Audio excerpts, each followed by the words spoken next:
Olá, está no ar o Bons Negócios, o programa do Sebrae Sergipe.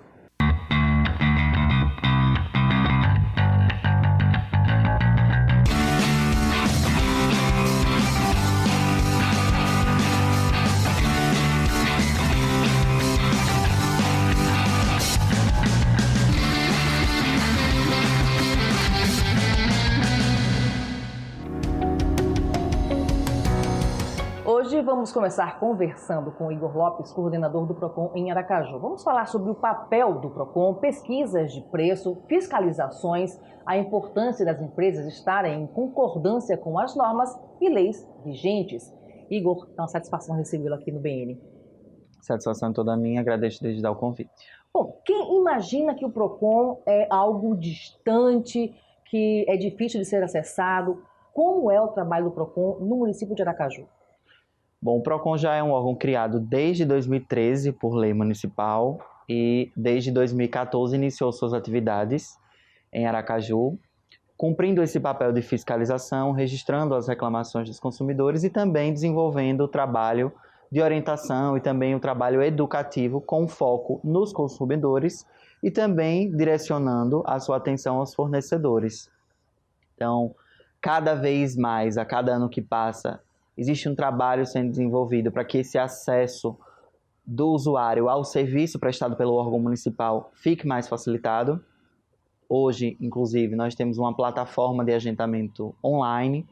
Com a pandemia e com essas restrições que nós temos que enfrentar, essa possibilidade de agendamento do atendimento foi, sem dúvida, excepcional. Ele foi incorporado até para controlar esse público, o tempo de espera, controlar o número de consumidores na sede, diante ainda dessas restrições que nós estamos atravessando.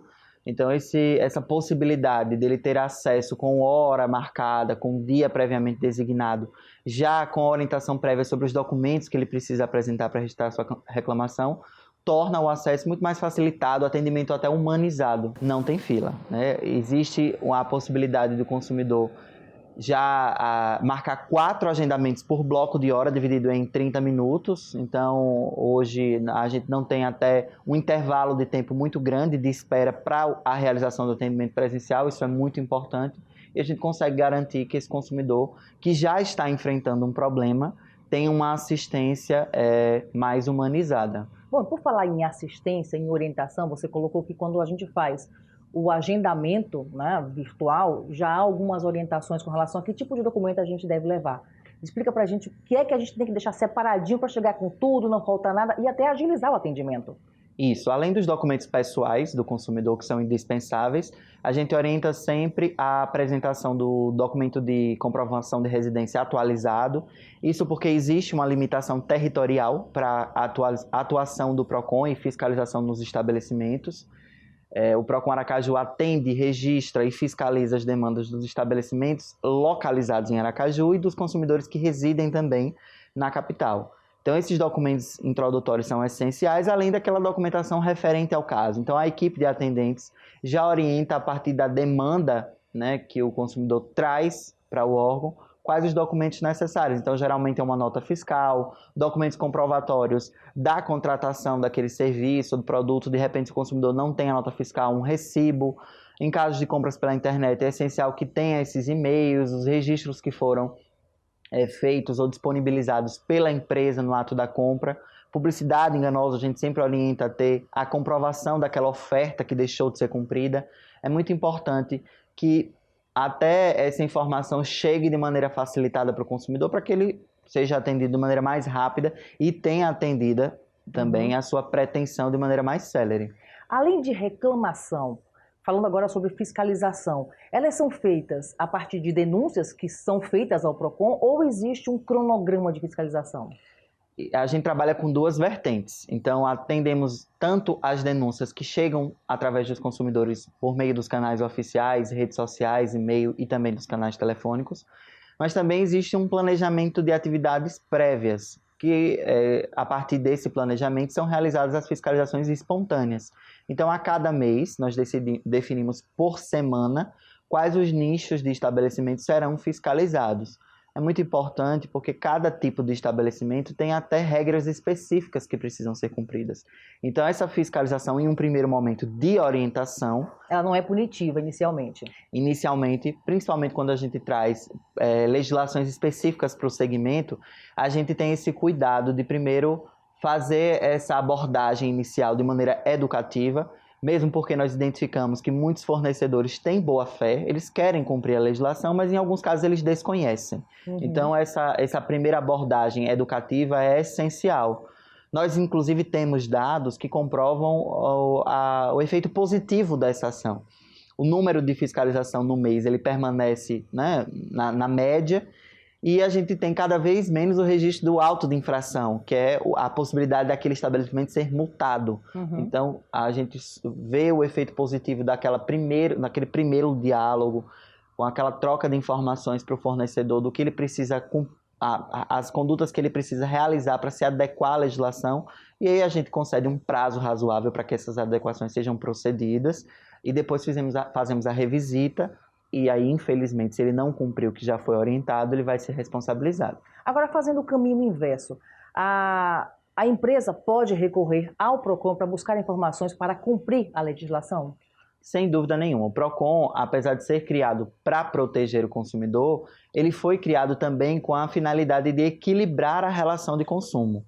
A gente sabe que o consumidor é parte vulnerável, mas a gente entende que em algumas situações, principalmente quando o fornecedor tiver dúvidas sobre a prática que ele deve realizar para que não fira a legislação, ele pode e deve ter acesso. O atendimento do PROCON não é restrito ao consumidor, é possível que haja essa interlocução, esse diálogo, e o fornecedor tenha sanado todas as suas dúvidas. Bom, recentemente houve uma reunião entre o PROCON e a FEComércio para alinhamento de algumas ações. Que ações são essas e quando efetivamente elas começam a acontecer? Essas ações elas foram pensadas pelo PROCON e com a parceria da FEComércio exatamente para desmistificar essa ideia que os fornecedores acabam tendo do PROCON. Essa imagem negativa que o órgão, né, a gente pensa em limpar a imagem para os fornecedores não terem mais essa ideia de que o órgão é somente punitivo ou que vai prejudicar.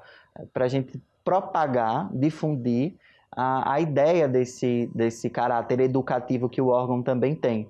Nosso papel, como dito, não é punir a empresa, não é aplicar multas, e sim deixar equilibrada a relação de consumo, trazendo informação para os dois lados. É claro que a punição acontece se, uma vez repassada essa informação, ela não tenha sido piamente cumprida pelo fornecedor. Igor, muito obrigada por esse bate-papo. Eu que agradeço, o PROCON permanece à disposição, foi muito produtivo.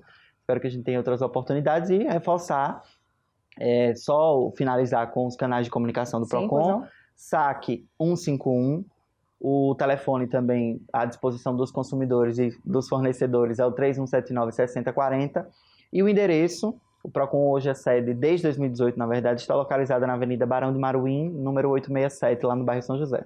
No próximo bloco, vamos falar sobre declaração de imposto de renda para o microempreendedor individual. Eu espero você só um instante.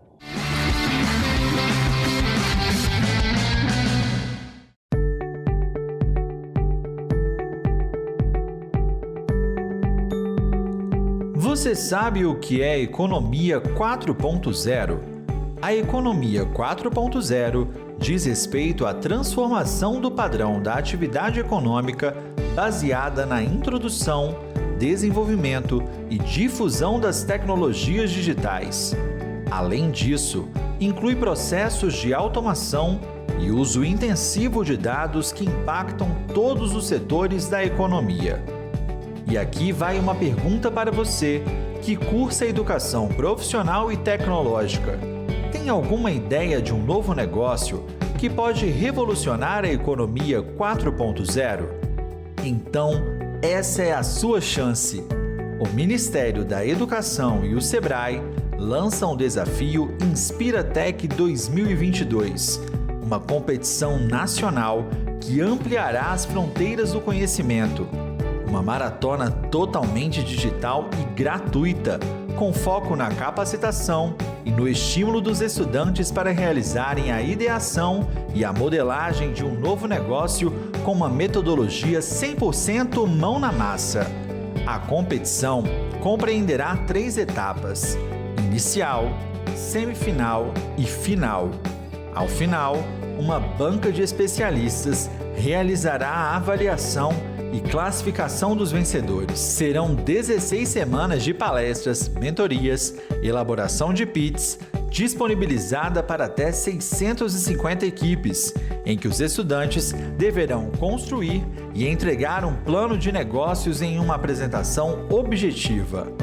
A meta do desafio é qualificar os profissionais do futuro na temática da economia 4.0, trabalhando novos modelos de negócios e fomentando a cultura empreendedora.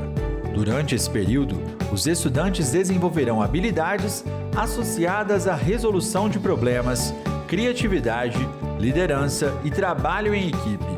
Todos os inscritos receberão certificados de participação desde que cumpram os requisitos necessários. As equipes vencedoras nas 3 áreas da economia 4.0, indústria, serviços e o agronegócio, serão premiadas para visitas técnicas a centros de referência em inovação e tecnologia em São Paulo. Participe do desafio InspiraTech, traga sua equipe e mostre que já está preparado para o futuro. As inscrições vão até o dia 31 de maio e podem ser realizadas gratuitamente. Saiba mais sobre as regras para participar e como se inscrever no site oficial do InspiraTech. Acesse gov.br/mec/InspiraTech. Ministério da Educação, Governo Federal, Pátria Amada, Brasil. Tá precisando de acesso ao crédito para o seu negócio, mas não sabe por onde começar? O Sebrae ajuda você. Ligue 0800 570 0800 e agende um atendimento online gratuito com instituições financeiras parceiras. Quer saber tudo sobre linhas de créditos disponíveis para a sua empresa? Tire suas dúvidas de onde você estiver e conte com o Sebrae, a força do empreendedor brasileiro.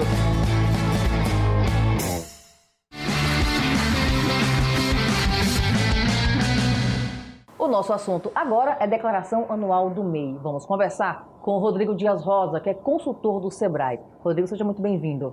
Muito obrigado. Já começo te perguntando, há muita confusão ainda sobre declaração anual do MEI e imposto de renda pessoa física? E já acrescento, o MEI está obrigado a declarar imposto de renda pessoa física? Então, é uma confusão muito grande que a gente acaba existindo referente a isso. Então, primeiro a gente precisa entender que existe um princípio da contabilidade chamado princípio da entidade, que quer dizer que as contas da pessoa física ficam na pessoa física e as contas da pessoa jurídica ficam na pessoa jurídica. Então, a declaração de imposto de renda é a declaração de imposto da pessoa física, é o que a pessoa recebeu. Já a declaração anual do MEI, essa declaração é sobre o seu CNPJ, então você não pode misturar as contas em si. E com relação a se a pessoa física ela tem a obrigatoriedade de fazer a sua declaração só pelo fato de ser MEI? Não. Só o fato de ser MEI não quer dizer que precisa fazer a declaração do imposto de renda pessoa física. Só que para isso precisa verificar os outros casos de obrigatoriedade. Então, um dos exemplos que eu gosto muito de dizer é que se existia a mistura patrimonial, ou seja, essa confusão entre o dinheiro da pessoa jurídica e o dinheiro da pessoa física, provavelmente, se esse valor que foi tirado do MEI foi acima de R$ 28.559,70, aí sim vai ser um rendimento tributável lá na declaração de imposto de renda pessoa física e neste caso entra no caso de obrigatoriedade. Bom, uma dúvida muito comum é o que é de fato essa declaração anual do MEI e para que servem esses dados? A declaração anual do MEI é uma declaração onde você tem que dar a informação do ano todo qual foi o seu faturamento. Então, quando você abre o MEI, existe um documento que é preenchido de forma manual mesmo, então existe um modelo onde você vai colocando o seu faturamento, para que no final do ano, então agora no ano seguinte, você vai declarar quanto você teve de faturamento do ano todo. Até porque o MEI ele tem essa obrigatoriedade de mandar essa declaração e o faturamento máximo do MEI é 81 mil. Então é uma forma de controlar também o faturamento que o MEI aconteceu, né, com ele no ano anterior. há ainda muita dúvida sobre como é que é feito o cálculo do valor que deve ser informado? Então, essa é uma dúvida muito corriqueira, vamos dizer assim, mas eu gosto sempre de dizer o seguinte: qual o valor que eu tenho que declarar? O valor que você ganhou. O problema é que existe muita gente que tem a informalidade e acaba não informando os valores. E aí acaba caindo na famosa malha fina, porque eu digo que não tive faturamento e vendi no cartão de crédito. O cartão de crédito mandou a informação para a Receita Federal quanto houve o seu faturamento. É muito comum, então, cair em malha fina por conta desses escorregões. Às vezes não é nem proposital, mas por falta de informação mesmo. Isso mesmo, é muito comum. E outro problema sério que acontece no dia a dia do MEI é que ele abre o MEI, ele tem o seu CNPJ e vai no banco e faz a maquineta do cartão de crédito no CPF dele. Então quem está faturando não é o MEI, é a pessoa física. E aí todos os benefícios do MEI ele acaba perdendo. Quem tem MEI há menos de um ano, deve declarar? Sim, deve declarar, e agora tem que ter um cuidado muito grande, porque o faturamento não é 81 mil, porque ele vai ser proporcional à quantidade de meses. Então, se ele estourar esse valor de faturamento, então existe a questão de desenquadramento do MEI. Agora, quem no meio desse período, durante um ano, de repente ele não está mais como MEI, também é proporcional? Se ele não está mais como MEI, vai ser proporcional ao período que ele esteve como MEI, entendeu? E assim, eu fechei o MEI e eu vou fazer o que agora? Eu preciso declarar, se até 31 de dezembro existia a condição de MEI, você vai sim fazer sua declaração agora, porque tudo que a gente está fazendo agora é referente ao que aconteceu até 31 de dezembro do ano passado. Bom, aproveitando esse gancho dos erros, quais são os erros mais comuns que o MEI pode cometer na hora de fazer a declaração anual? O primeiro e o campeão, né, justamente não informar o que realmente ganhou. Então esse é um erro muito comum e que a conta vem depois, porque existe uma fiscalização por parte do Estado, por parte do município, por parte da Receita Federal, e que acaba desenquadrando. Já vi casos aí de multas altíssimas com relação ao MEI por falta de declaração em si. Outra situação que pode acontecer é que, se eu não faço essa declaração, que é muito comum e às vezes o pessoal não faz, você tem multa de atraso dessa declaração. Então você fica penalizado, fora que o próprio MEI não vai ter suas certidões. Então não pode licitar, não pode vender para órgão público, tudo isso então, por questões de não cumprir a obrigação acessória. Bom, e se não entregar ou entregar fora do prazo, o que acontece? O MEI pode perder os benefícios? Na verdade, pelo fato de não declarar, não necessariamente ele perde o benefício. Um dos motivos que ele perde o benefício é se ele fica em atraso. Porque se ele fica em atraso com os pagamentos mensais, né, que é o famoso DAS, que alguns chamam de boleto do MEI, né, o carnezinho do MEI, ele começa a perder um dos benefícios. Mas só o fato de não declarar, a não ser que ele fique 2 anos sem declarar, 2 anos consecutivos, aí ele vai considerar, a empresa vai ficar como inapta e aí pode sim perder a condição de MEI. MEI que estava inadimplente, que conseguiu resolver a situação, como é que faz essa declaração? Ele vai fazer a declaração, ele acessa o portal do MEI, né? Agora, bem lembrado, quero lembrar muito que é o portal do MEI, o gov.br, porque tem o portal.com, e esse portal, quando você acessa, você acaba sendo cobrado para fazer a declaração, que é totalmente de graça no gov.br. Bem lembrado. Né? Então, aí é um alerta para todos, né?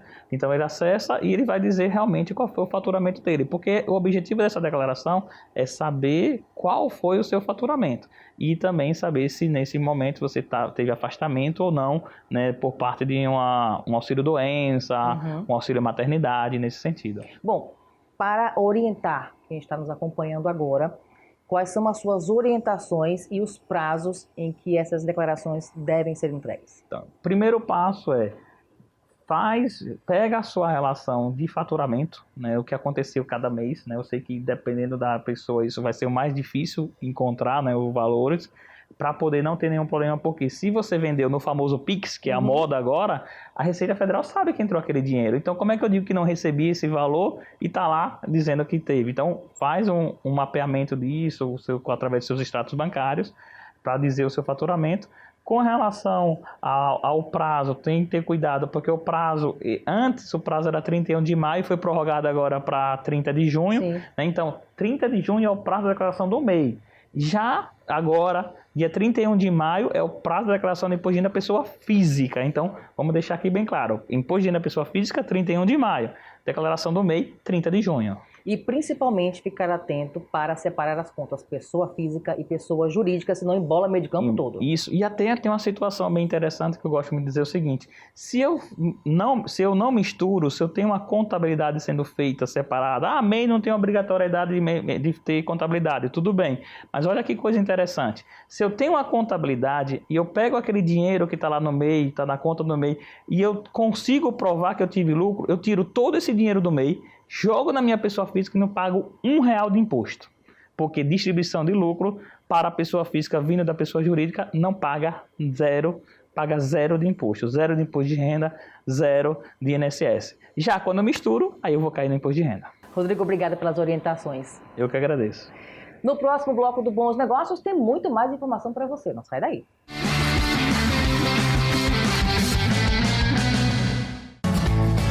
Precisando de acesso ao crédito para o seu negócio, mas não sabe por onde começar? O Sebrae ajuda você. Ligue 0800 570 0800 e agende um atendimento online gratuito com instituições financeiras parceiras. Quer saber tudo sobre linhas de créditos disponíveis para a sua empresa? Tire suas dúvidas de onde você estiver e conte com o Sebrae, a força do empreendedor brasileiro.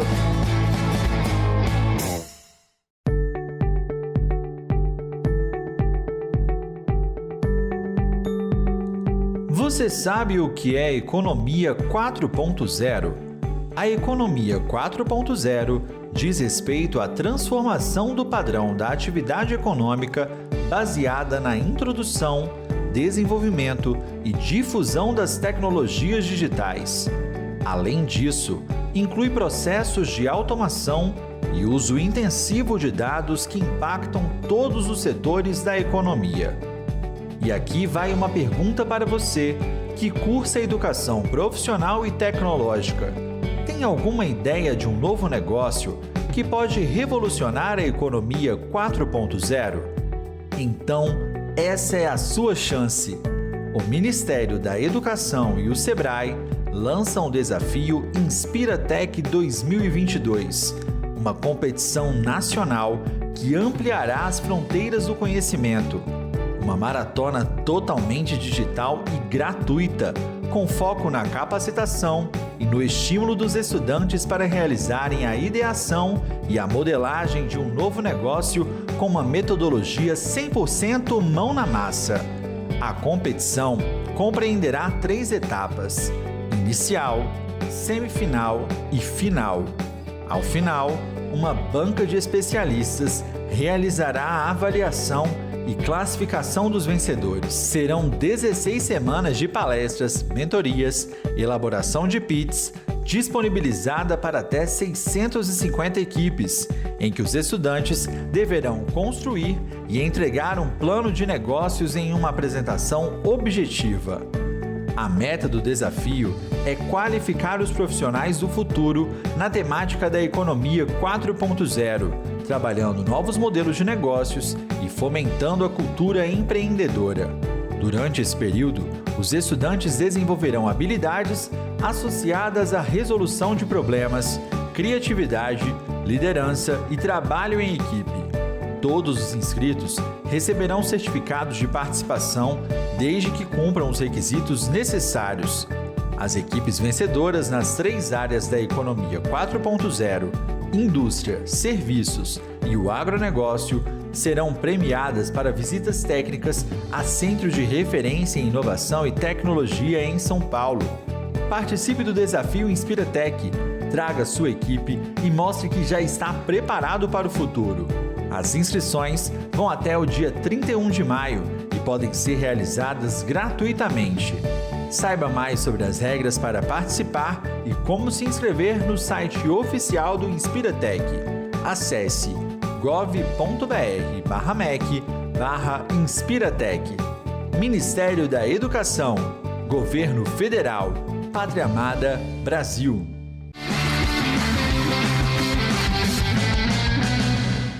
De acordo com pesquisa realizada pela Serasa Experian, divulgada no início do mês de maio, 4 em cada 10 mulheres apontam a independência financeira como principal motivo para começar a empreender. Outros motivos listados pelas mulheres para iniciar um novo negócio são a flexibilidade de tempo, trabalhar com o que acreditam, ter uma renda complementar e ganhar mais. A pesquisa também mostrou que 55% das mulheres já conquistaram a independência financeira e que 57% delas têm sua renda total proveniente do próprio negócio. A pesquisa ouviu 446 empreendedoras brasileiras nos meses de janeiro e fevereiro deste ano. Foram entrevistadas sócios ou donas de micro, pequenas e médias empresas, empreendedoras individuais ou autônomas, trabalhadoras informais e profissionais liberais que trabalham por conta própria. As mulheres enfrentam diversos desafios no mundo do empreendedorismo. Entre eles estão o preconceito de fornecedores, parceiros e clientes e a dupla jornada de trabalho. As mulheres também dizem ter a sensação de encontrar menos oportunidades que os homens no mercado de trabalho e que é através do empreendedorismo que elas buscam uma forma de empoderamento. Eu sou Marcela Guzmão, para a Agência Sebrae de Notícias.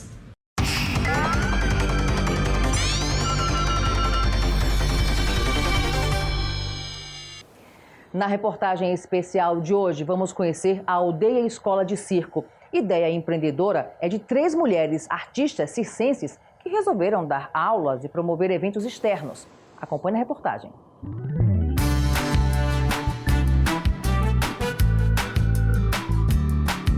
Uma escola que fornece aulas de circo para os mais diversos públicos e é gerenciada por 3 mulheres. Essa é a Aldeia Escola de Circo, espaço que se dedica de forma exclusiva à arte circense. A gente começou a ideia da escola em 2018, no final do ano, e aí a gente conseguiu o espaço em novembro e abriu mesmo para o público em março de 2019.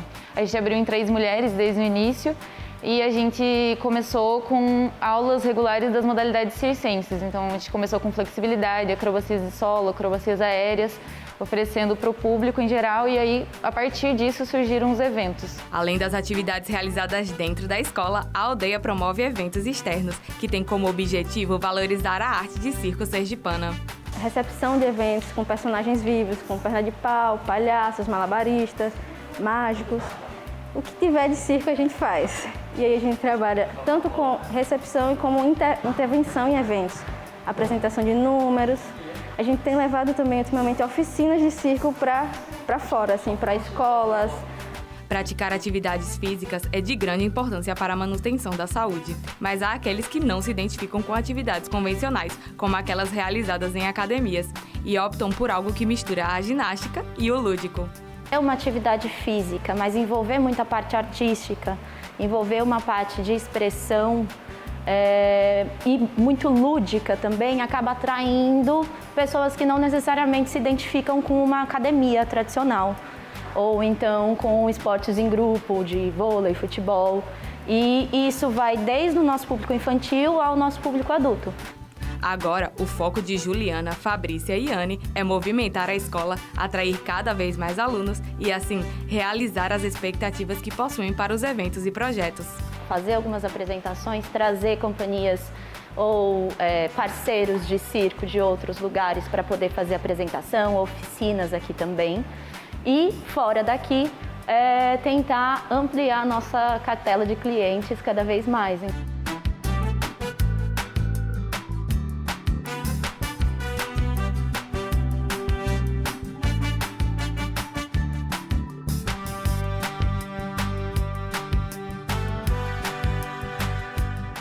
E o programa Bons Negócios de hoje fica por aqui. Lembrando que todos os sábados, às 9 da manhã, o Sebrae está na Rádio Transamérica com o programa Se Liga em Empreendedor com Júnior Versiani. Voltamos na próxima semana com mais informações sobre o universo do empreendedorismo. Até lá!